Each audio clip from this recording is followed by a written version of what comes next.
Spiritualité et protection de l'environnement, c'est le thème qui a réuni au Centre de connaissances partagées de Grabe Bénin ONG, 6 à Coton dans la commune d'Avrancourt, des dignitaires, têtes couronnées, représentants des organisations internationales et locales, autorités administratives, secrétaires exécutifs, professeurs d'université, étudiants, élèves, femmes, représentants des ONG et autres, à l'occasion de la cérémonie d'ouverture ce jeudi 9 janvier 2025 du colloque international dans le cadre de la 2e édition de l'Université de la Nature, Djawamon.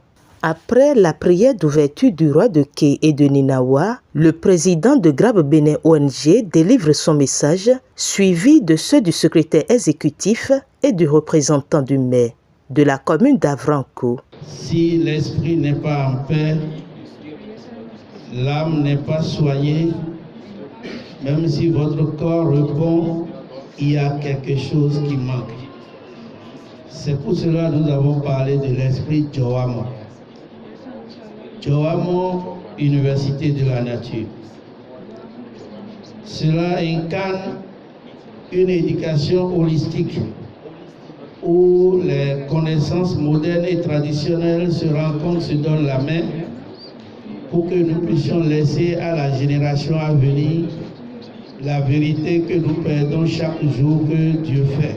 La coutume de dire s'ouvrir aux autres, mais savoir ce que vous avez, ce que vous perdez chaque fois. Cette rencontre se veut des moments de partage de connaissances sur la spiritualité, surtout que nous abordons Vodou Days, la spiritualité qui est intrinsèque à nous, la spiritualité Vodou et son rôle dans la protection de l'environnement. Je ne vais pas devancer la présentation. S'il n'y avait pas les forêts sacrées, nombre d'espèces végétales et animales seront déjà dans l'histoire. Cette rencontre nous permettra de mettre en valeur aussi la tradition ancestrale que nous avons reçue qui prône l'harmonie entre l'homme et la nature. Nous allons ensemble faire des propositions concrètes pour la gestion durable de notre environnement, renforcer les liens entre les communautés au-delà des frontières et aussi transmettre à nos jeunes étudiants et élèves qui sont là une valeur, une sorte de patrimoine qui va se perpétrer de génération en génération. Je voudrais interpeller chacun de nous pour que ensemble nous réfléchissions sur la manière de reconsidérer notre planète Terre, sur la manière de vivre en communauté, afin que nous puissions sauvegarder le seul élément qui nous reste aujourd'hui. Avant de finir, je voudrais vous inviter à comprendre que la Terre, ce n'est pas un héritage de nos ancêtres. C'est un emprunt que nous faisons. Et c'est pourquoi nous, dans notre position d'aujourd'hui, nous devons tout faire pour mener des actions, sensibiliser suffisamment autour pour que nous ne perdions pas notre terre. Aujourd'hui, nous devons faire tout possible pour que les valeurs qui disparaissent, qu'on les ramène à petits coups, qu'on les restaure petit à petit. Donc, tout à l'heure, nous allons nous retrouver en atelier. Je ne doute aucun instant des capacités de tout un chacun à les mettre ensemble, parce que nous sommes aujourd'hui ici au lieu de donner et de recevoir, pour pouvoir faire sortir quelque chose d'important, de valeur, de sérieux, dont le résultat peut nous servir dans l'avenir. Le thème central a ensuite été développé par Onongan Mission à Djamaouré Degbo. La spiritualité, c'est l'ensemble des relations entre les hommes et l'invisible. Mais chaque peuple a ses outils pour aller à ses relations avec l'invisible et surtout avec l'esprit supérieur que nous appelons Mao, Dieu ou tous les noms que nous lui donnons. En Afrique particulièrement, nous nous basons sur des entités. Nos outils importants appartiennent à deux groupes d'entités, le Fa et le Vaudou. Je dirais le Vaudou parce qu'en fait le Vaudou est unique dans son essence, dans son fonctionnement, mais bon, la diversité humaine fait que nous avons également une manifestation diverse du Vaudou. Alors donc, c'est justement ces éléments sur lesquels nous nous basons pour jouir de notre spiritualité qui nous permet de nous mettre en contact de la nature, de l'environnement, parce que l'environnement héberge ces outils-là pour nous. De plus en plus, c'est difficile, c'est vrai, mais l'environnement héberge ces outils et fournit les intrants de tout ce que nous faisons comme action spirituelle. Nous avons des rituels, nous avons des rites, nous avons par exemple le Fazon. On va faire la dérivation du Fa, on a besoin des outils dans la nature et tout ça. On a besoin de protéger quelqu'un, de vénérer une divinité, etc. C'est la nature qui nous offre tous ces éléments-là. C'est pourquoi nous avons dit que l'environnement est le contexte dans lequel évolue la spiritualité. Et cette évolution permet justement de pouvoir générer. Parce que lorsque le contexte change, les difficultés peuvent apparaître dans l'exercice de la spiritualité chez nous. Alors c'est capital donc de noter que le contexte, l'environnement détermine la qualité de la spiritualité. Si vous ne pouvez plus avoir, je ne sais pas, un cours d'eau où vous allez prier, quand c'est le temps, c'est difficile de le faire. Si on vous bloque l'accès à la mer, le damami, vous ne pouvez plus l'exercer correctement. Lorsqu'on vous bloque l'accès à la terre ou aux collines, etc., le sakwata, ça va être difficile de le vénérer. Donc voilà un peu le rôle que la nature joue. Et nous avons dit à la fin qu'il faut mener des actions allant dans le sens de domicilier plus de divinités dans les milieux qui restent, ou lorsque les divinités sont là, de ne pas les abandonner, mais de plutôt continuer à les faire fonctionner, parce que ce fonctionnement crée des intérêts économiques, des intérêts sanitaires et surtout des intérêts spirituels, parce que chacun arrive à vivre ce qu'il a à vivre. Les spiritualités qui ont été amenées ont détruit notre environnement. Et je voudrais aller au plus récent, en passant la colonisation. D'abord l'esclavage, la colonisation, et après, on nous a forcés à croire que Dieu est à l'extérieur de nous.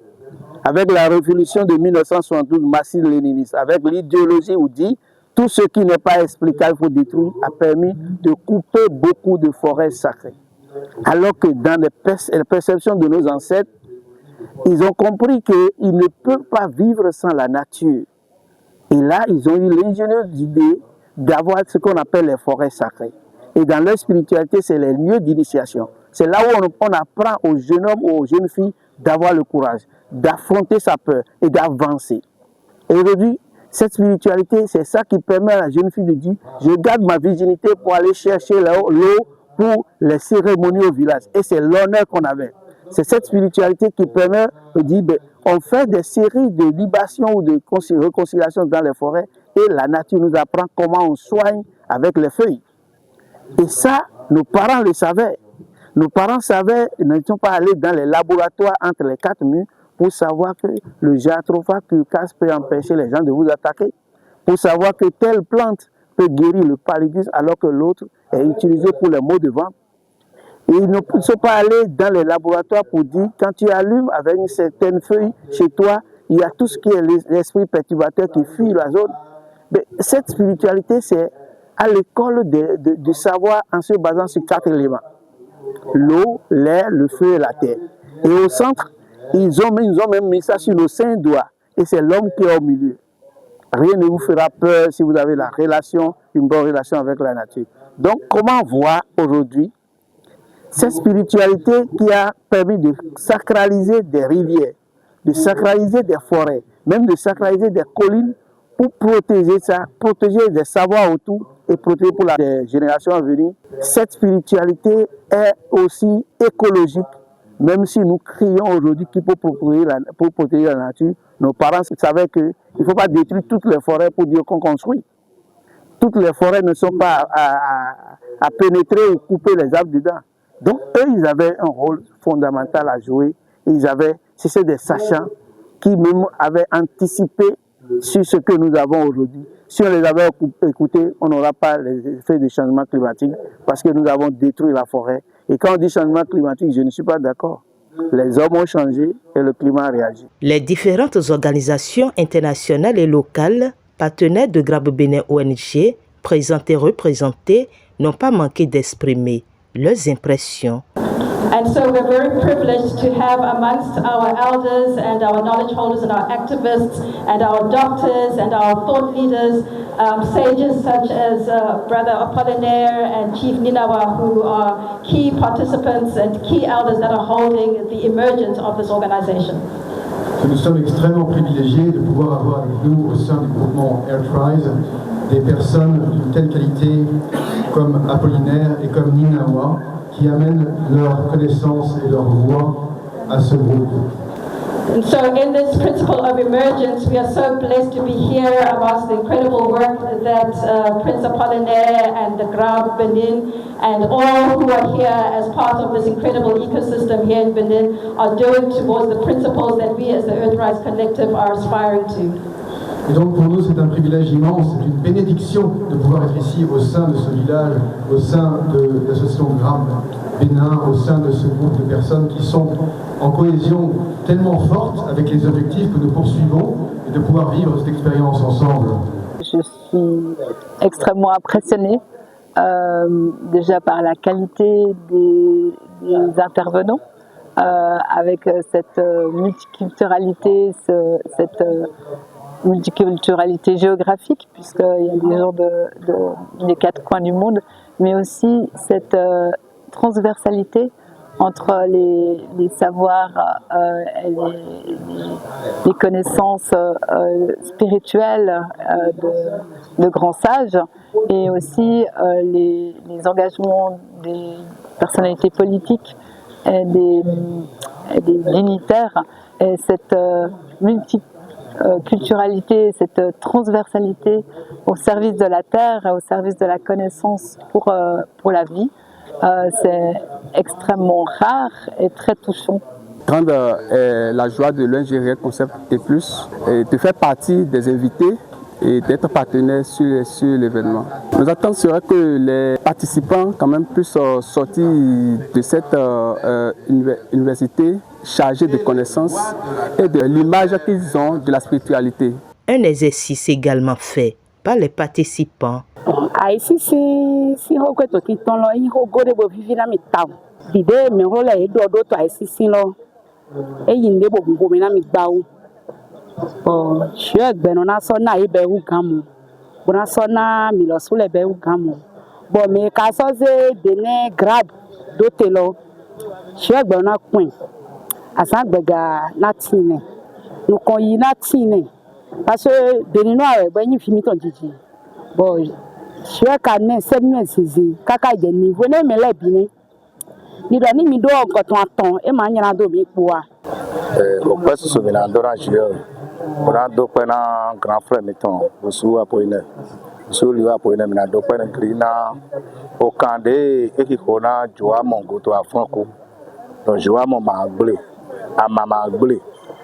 Je vais pour me faire pour Aziraga. Grabe Bénin. ONG e mana glé pour glé à Gawena yi. Do me de boy imbo. Sans on sous glé. Ouais ben sous. Moi on beto à maman. Beto son calé moto à Franco fi. Je vais pour me faire pour nous popo. Bakala no popo mais ba ko tinto a son pa me le popo ata. Je vais na no popo epo. Bon mile bito go do retegbe kakale lo yi. E vivira metam. Vivira metana de wa fi gbe modo. Mais to amasi kan hole apo to so gbe. E vivira me do etam. Angele, mesele na jare to yaga. Bo na ho kan do amara go na mi to bi le bo amara yu ko. Do amaji egbe lo esi an do. Pharmacie nde pe ne ko amara ju esi an do. E ka ju ye bele alo to na yaga. Ni dagwe ba mi to usulu se dai. Rando se luwa me ko le judo e to se daga. Donc se dai na me ko ndu fo som lo me. To fodu mo no ku. Beto no ku. To ni me de kai me le no do e ton. Ton dagwe se dai na mi. Ba ya jepo. Ton wa mi wa fi egbe ro mi na je apo epo ni ko pe ko ri mo no godo. Par ailleurs, les participants se sont ensuite retrouvés par groupe d'ateliers en pleine nature pour des échanges sur diverses thématiques et au directeur exécutif de Grabe Bénin ONG de faire part des différentes activités qui vont meubler les 4 jours que va durer l'Université de la Nature. Ce premier jour, c'est le colloque beaucoup plus scientifique. C'est beaucoup plus pour discuter sur le thème central qui est spiritualité et protection de l'environnement. Le deuxième jour sera consacré à l'interculturalité au-delà des frontières. C'est également une activité qui sera faite au niveau de Djomon et de Agbomansé dans la commune d'Avrankou, où ces 2 sites vont abriter des séances de démonstration, chant et danse de diverses cultures.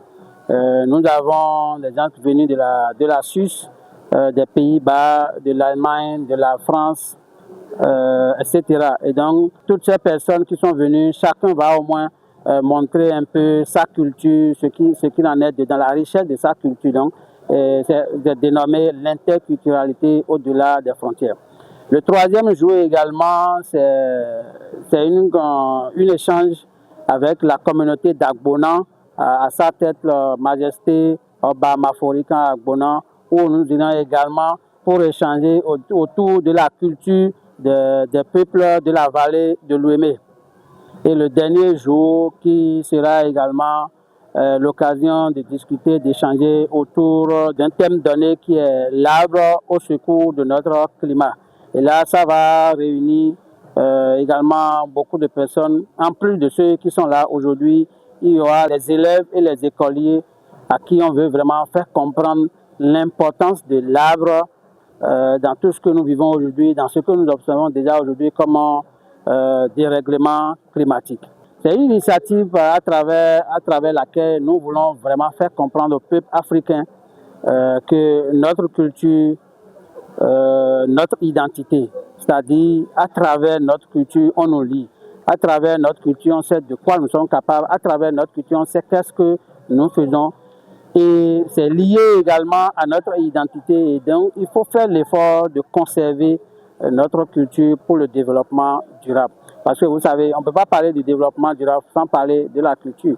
Et on ne peut pas également abandonner notre culture au détriment des autres cultures. Parce que chaque peuple avec sa culture. La présentation et validation des rapports d'atelier, suivie de la présentation et validation du rapport du colloque, ont clôturé en beauté cette première journée du colloque international de l'Université de la Nature.